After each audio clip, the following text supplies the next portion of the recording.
What up, Corner Crew? Welcome back to another episode of the Hip Hop Happy Hour podcast. As always, I'm your host, Brad Baily. Welcome back. Appreciate y'all, man, for real.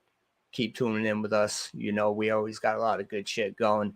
We got all the other podcasts in the work. We just dropped 2 new YouTube channels, Masters of the Gamerverse and Culture Corner Wrestling. Go subscribe to those. You already know. And without further ado, I want to bring up our next guest, coming straight out of Long Island, New York. MC, producer. He's been doing it for a minute, and he's worked with some of the heavyweights in the game. So, without further ado, man, let's bring up Dvine. Yes, sir. Yo. Yo, what up, homie? Thank you for joining us, man. Thank you. Or thank you for having me. Hell yeah. So, the way we like to pop off right at the beginning is I like for you to tell us who you are and what you're about. Got you. So once again, I'm Dvine from Long Island, New York. I'm a producer, MC. I've been doing this for about 20 years now. Started off as a producer, really a DJ, got into producing. Then along the way, started, getting my niche for the writing and MCing. So I ended up, going all in. I've been touring for the past almost 10 years. Doing shows, I've been, all over the country. I've been in Canada, and just staying consistent. Hell yeah. You got to do that these days, man. You got to stay consistent and keep bringing the same energy and vibe that you started with, or not, you're going to get buried in the mix. You already know. You know how it goes in these days. Exactly. That'll just constantly elevate, Elevation is key. For real.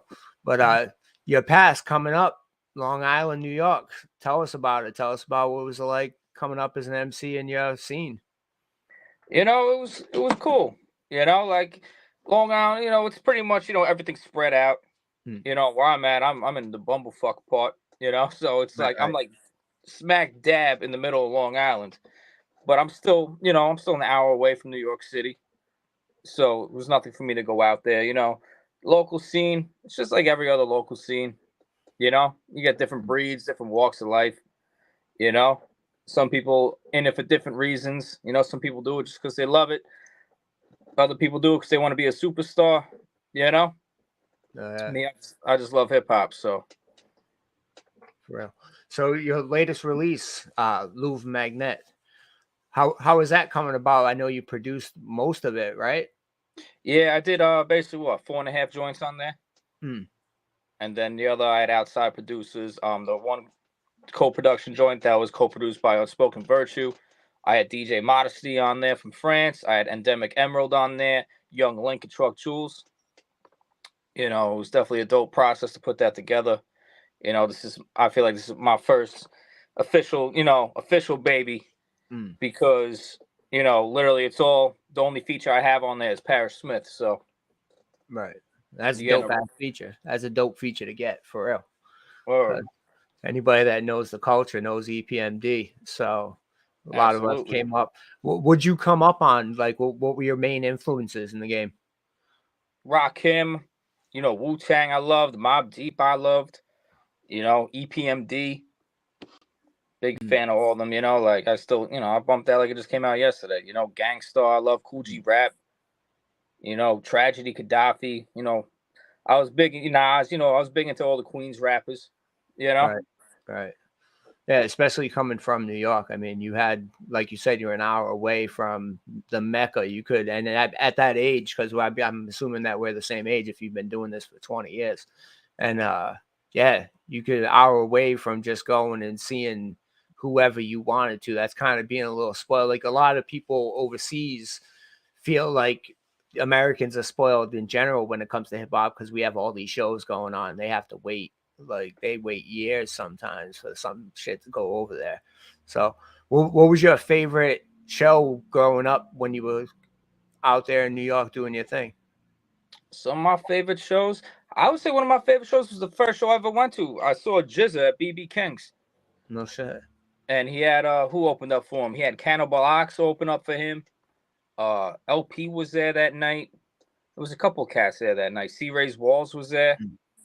That was dope though, because he had Ghostface ended up showing up that night. Spectre Deck ended up popping up. Capadonna. That was a pretty dope night. That's what I'm saying, man. You never know what could happen at a show in New York. So that's what's dope about being from that area.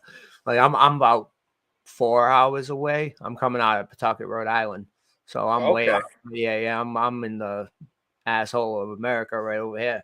You know what I mean? But But when hey, you're on Rhode Island got yeah. a pretty dope scene though, right? Oh hell yeah! We got some spitters. We really do. We got Dirty, the homeboy Chotch. He's been on the show, and great kid, man. Like good head on his shoulders for the business. Yeah. He's a natural spitter.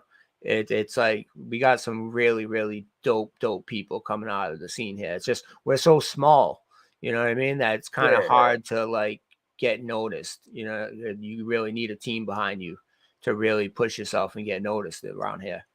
But Yeah, I did a show out in Rhode Island a couple of years ago. I forget what part. I know the venue was called Alchemy. that's Providence. Yeah, Providence. Yeah, I did a show over there with Pace One. Yeah. Yeah, that Grimo Cypher there and all sorts of people. Yeah, Lingo's from out here. So, yeah. But going back to shows and touring and all that, you toured, like you say, you toured all over the country, and you've toured Canada and such. What's your favorite memory of being on tour? Like, give us one of your favorite stories. My favorite thing is just the whole, bonding experiences you have with people. Like when I did the Pace One tour, Pace was in the car with me for 90% of the tour. Right. So it's like you had that bonding moment, and even the people that you're building with, like shout out my boy LJS and stuff, like you sit there, you create brotherhoods being on tour. Shout out my man Paranormal Adam right here. I did some shows with him in Cali, and things were getting weird at one point, and my brother came and held me down and shit. So it's like ever since then, it's always been tight. So that's the beautiful thing about touring to me. That and traveling and seeing the world. Right. Yeah, so you get a lot of dope experience being on the road like that too. You get to see what every part of America, how people live, how people carry themselves, the way different things are going down. My father was a truck driver, so I was fortunate enough to hit the road with him during like the summer and shit. And I drove all over the country. So yeah, it's like you really get to see like what America really is, besides what they're trying to show you on the TV. You know what I mean? So exactly. But and even just those little travels going up and down the highways and everything. It's beautiful. Yeah, back to what you were saying about like it is a brotherhood, and people don't realize like as a fan when you're on the outside looking in that MCs, producers, anybody that's in some sort of entertainment business, they're still humans. You know what I mean? So they're still looking, you still want camaraderie and that sort of thing, unless you're totally a recluse and you're shutting everybody off. Yeah, absolutely. And there's people, that are strictly about their business and don't let no one inside their cipher, So but me, like, I'm an overall people person, but yeah, when it comes down to working, yeah, I stay, you always gotta be about your business at the end of the day. Oh, definitely. Because if you're not, you're slipping, and you might as well just call it a hobby at the end. You know what I mean? I mean, no offense to anybody that actually does it as a hobby, because shout out to them, they got that 9 to 5 to hold that shit down. But people that are out there really trying to do it, yeah, you got to be about your business, and a lot of times friendship gets in the way, and some people can't separate that.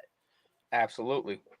And even sometimes, I'll even admit sometimes I'm guilty of, because me, I'm naturally a giving person, so it's like when like you're my peoples and stuff, I make sure you're taken care of and everything.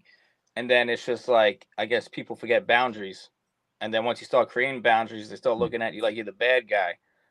But all you're trying to do is, you're trying to protect your stature at the end of the day. Exactly. Because if they're trying to eat off you, what happens when you don't eat? They don't eat. It's like people don't think, especially with instant gratification these days. Exactly. People want everything done like this. Like, there's people who've been in my circle, and when this album dropped, they thought it was like, oh, I didn't go platinum overnight. All right, nah, you done. Yeah, it's wild. It's just People don't let anything digest. exactly. That's really the issue. How do you feel about that? About the way it really comes down to how social media is influencing hip hop, really, because you have to have this instant gratification. You have to come out so often. How do you feel about taking your time on a project? That I feel like it's necessary. If you want a classic, it takes time to build. You got to be out here campaigning it. Kissing baby, shaking hands. Status. Especially if you got a fine piece of art. You know, you Yeah, can't McDonald's it. You can't microwave it. that's what 'Cause that, people are looking for. yep, everything is fast food nowadays. Here today, gone tomorrow. Even looking like Busta Rhymes' last album, everyone was calling that shit a classic one week. Next week, it was like it never existed. Right. Like name me a track. You know what I mean? And probably no Exactly. one can. You'd have to Google that shit for real. And it sucks that and it's not just like just the underground scene either. It's all crossed every genre of music, and in the mainstream, everything is so forgettable Yep. nowadays. It's tough. It really isn't. And how is it trying to navigate that landscape? You know what? I'm gonna call it a beautiful struggle. You know, because you got to have the will to keep going. Mm, Most people, what this album's been out for what 2 months now. 2 months, yep. Like, and me, I'm seeing people acting like it's over with. All right, what are you doing next? What are you doing next? Nah, we still doing this one. You know, we Mm, still worrying about this one. As far as I'm concerned, I feel like I'm 15% into the situation. that's a way of thinking. What's the rest of the percentage? Just grinding and rolling everything out. Mm, Doing more shows, doing more interviews. Like I said, being out here. exactly. Got to keep yourself in the forefront. Like a friend of mine told me, you got to beat them over the head. You really do. You have to, when you're sharing on social media, you got to tag whatever you can in every group, whatever on Instagram, on TikTok. Take advantage of all those things. And now they're starting to pay out a little bit. Like Exactly. TikTok totally reformatted their pay system. So now it's Yep. almost kind of worth trying to use that as a platform, even though some of my close friends think it's a Chinese spyware that they're getting all our information from. But still, like that's all social media. It doesn't matter. You're carrying a cell phone, you're being tracked. It is what it is. Exactly. So, Fuck it, keep it pushing. That's how I see it. hell yeah. And people shouldn't get discouraged too, because between algorithms and stuff, and people see you put up the same link every day, and they're too lazy to drop the like or whatever the case may be. Don't let that discourage you, because even when you look back at your insights, you'll still see they're still watching. So keep Yep. going. Exactly. Don't let that I need those 100 likes or whatever, 1,000 likes, discourage you. Nah, just keep getting it out there. Yeah, you shouldn't try to put a number and a cap on your whatever you're looking at or whatever you're trying to do, because if you try, you're going to fail at it. That's the way I think about it. If I'm trying to push to get, all right, I want to get 250 views by the end of the week, it's probably not going to happen. If I'm just sitting on my ass, we got to, especially you got to spread the love, especially on the independent scene. We all got to try to take care of each other, which is great because now I've noticed after COVID that there's more of a sense of community in the independent scene. Absolutely. Because we So all got locked down. This basically opened a lot of this up, what we're doing right now. So exactly. Yeah, yeah, if it the wasn't for pandemic was a blessing in disguise. yeah, it was, it was. It sucked, and it really, I mean, it shouldn't have happened. It most likely could have been prevented, but it did bring a lot of people together, but it also pushed a lot of people away from each other too. Yep. There are some of those extreme people, I mean, they're still wearing masks in their cars, which Oh yeah. drives me wild. I'm like, why are you still doing that? Like, it makes no Yeah, sense to me. But yeah, trauma. that's You true. know, True. Not everyone's built the same, you know. I want to go back to touring. I want to know what your worst road story is. We asked that question a lot of the artists on here. You don't have to name names if any artists are involved, but give us your worst road story. Oh man, let me do some. Oh man, one time I went up to Buffalo, did a show at Buffalo. I had some people with me, and there was a little relationship issue going on in the middle of it. Oh boy. Yeah, and we were caught in the midst of it, and it was just fucking 2 days of straight chaos, yelling in the hotels and shit. It's like watching, like, yo, it's Jerry Springer inside this hotel room right now. That's wild. That's why you don't take your significant other on tour with you. Yeah, so you know, being an artist in the music industry and having a significant other, you know, for them it's challenging, you know, because they're looking at you like, oh, you out here fucking around all day, and you could be a straight up honest person, and you know, be super. I'm all about my wife, but you know, if they got insecurities and all that, you know. Oh yeah, for sure. I started when I promote shows on the side too, and so I started bringing my girl with me because I wanted to show her it's not like what they do in the movies. When you're at a show, especially, it's like 95% dudes standing around, nodding their heads, throwing their hands up, and if you're promoting it, it's work. And from the time you walk in that door and the time you leave, that shit's just work nonstop. You're making sure everybody's on point, on time, who's here, who's not, whatever. How's the door? It's a stressful environment, and so she got it. But now she's the merch girl. She loves going, so that was a plus. You know what I mean, it can bring you closer together if you do it the right way. But, absolutely, you got to have the same mind frame for it, and the same. You got to have a basic understanding for the situation. Oh yeah. We have another little segment around here I like to call "What's Your Issue?"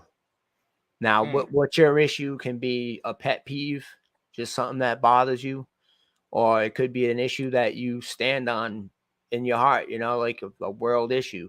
So I want you to elaborate. So be Dvine, what's your issue? Let's see. One issue I got is when people want to lowball you for your services and try to treat you like a crackhead when they know your worth, but they're just too lazy to pay it or too broke. When either A, you could get your bread up and then holler at me, or B, go find someone else for your price range. I don't like shit like that. Like I have this one dude. He always used to hit me up. Be like, "Hey, how much for this? How much for this? Can you do $30? Nah, bro. Nowhere near that. It's nowhere near my price, bro. That's crackhead shit. Go find a crackhead." Those are the people that don't understand business. That goes but they back act to like they do, though.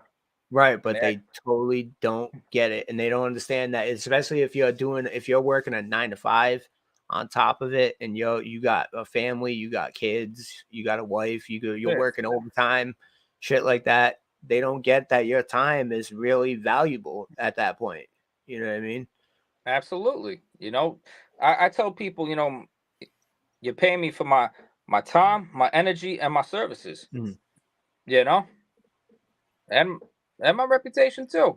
You know, I've been doing this for a minute. I've done a lot. I got a heavy resume. I'd like to honor my resume here and there. You know. But yeah, you're putting your name on it. You're promoting. You know what I mean? It's like they don't understand that all costs. That's all in part of the package when you're paying that price or whatever price it may be. But you're right. People do have a real issue with that. Like I've done some negotiating with people, and it's like, why would you even try to go that low when you know that the answer is already going to be, I'm going to come back at you with double what you just said. You know what I mean? Absolutely. It's like it's pretty ridiculous. And another thing I think is, pardon, not to cut you off. God. But now another thing I think is funny too is, you know, for instance, like people like to pay artists for features, you know, and a lot of these, you know, the reality is a lot of these legends, you know, OGs or whatever, they're not going to share your record, whether they like it or not, and people will get really butthurt over that. But people got to remember, at the end of the day, their name being attached to your name is going to promote itself. So you can't take that personal. You could be the best friends with that guy. you know, but you don't know the business end. When you see them actually promoting a record, you don't know the business end behind it that's motivating them to do it. So if they're doing something for a love price for you, like breaking you off with a verse for a love price, appreciate that, because it's still gonna get out there regardless. You just got to put in the work. So if you're trying to linger on that man's name to get ahead, you ain't gonna get nowhere. You got to put in the work yourself. Exactly. We've discussed that quite a few times on the show, is that a lot of artists don't know how to market themselves. They don't know how to promote themselves. They like you said, they think they do. They think they know the business, but really when it comes down to it, they don't know. Like they don't know how to fuck with the algorithm. They don't know where to go to get like the cheapest prices for merch and for CDs and things like that. A lot of them really do need management. But then again, Absolutely. when you come at them with, I can do that for you, here's my price. It's oh man, you know, like oh, I can't do it. Can you do this? Can you do that? It's like, yep, nope, sorry. You know, it's a struggle. I've seen it happen a lot. Now to a lot of good artists too, a lot of good people. They just don't know. Yep. Absolutely. And then they want to try to pick your brain and try to take all that information out of you, but then you got to turn around him with a consultation fee. Mm. Because your time is energy, you know? Exactly, exactly. I had someone do that to me actually about maybe a year and a half ago, messaging me every day, asking me questions, asking me questions. I was just going on, just answering questions, the best of my ability, like the what I know about business, and like maybe 6 months into it, just disappeared on me. So I'm like, he got what he needed. You know, it's all good. So yeah, I'm willing to spread a little bit of knowledge, but it's like, all right, you ghost on me now. It's like, come on, dude. You know, it's kind of whack, Exactly. especially when. And I was gonna say too, even like when we sit here in these interviews, we're dropping knowledge and stuff. So if you're not paying attention to our interviews, why you DMing me? Right, for real. Because, like you said, time is money, effort is money, everything. And in this game, in this climate, this financial climate, we all need funding. Like to go on Absolutely. to the next project, to do whatever we want to do. We can't just keep going by the skin of our teeth. You know what I Yep. mean? Money And is the tool. oh You yeah, know? it's the greatest tool, especially when you're in certain types of businesses. You need some capital. You need it. There's no way to get around it. But my dude, I want you to stop plugging away. Tell us where we can find you, where we can copy your merch, where we can get at you. Absolutely. You know, you can find me on Instagram, Twitter, and TikTok. I've just recently been going more in with the TikTok, or Dvine 631. That's BDVINE 631. Go on my website, bdivinemusic.com. Everything you need to see is right there. You know, you can go on my YouTube, Divine Time Enterprises. It's all there. My whole catalog's there. Everything you need from B Divine down to the merch store is all on the website. Hell yeah, hell yeah. Go cop this shit, man. Go cop shit. Cop it from the website. Don't be going anywhere else. Cop it from the website because I'm sure that's where you get the most money from. Absolutely. Now I want to go to your producing days, bro. You've worked with some heavyweights. You really have. I was looking at the catalog recently. I was like, God damn, man! Like he's putting in some work. Who was the easiest to work with? I would say Mayhem Loren. He was a cool ass dude. You know, those couple of years I was really down with him, like running around, you know, staying in contact with him. He was always a real cool dude. You know, I'm proud to see the progress he made. Like I said, I haven't done a record with him in like almost probably 10 years now. But his progress is amazing. I love it, you know? Hell yeah, he made a name for himself instead of just being known as Action Bronson's boy. So Yeah. that's a dope thing to see because he is a dope MC, you know. But The funny part it's just was a fact. when they were all coming up together, like, because I was building with J Love and everything. So that was like the whole crew back then was the Outdoorsmen. So when I saw how they all broke up, I'm not even gonna lie to you. I thought Mayhem was gonna go way farther than Right. Action. Like Action, he just took Mm, off on some whole other shit. You know, God bless him. But you know, Mayhem, like I really thought he was gonna be on some first, you know. right. But It's he still taken do. He's still killing it though. He is, and he's blowing up more and more every album. Every album, he's getting better and better. Action, I think, is just he's actually becoming a little bit stale, in my opinion. I feel like he's more focused on the other things now. Exactly. You know, his head's not in it. He's too worried about being. He's building an empire, so God bless him for building an empire into his own.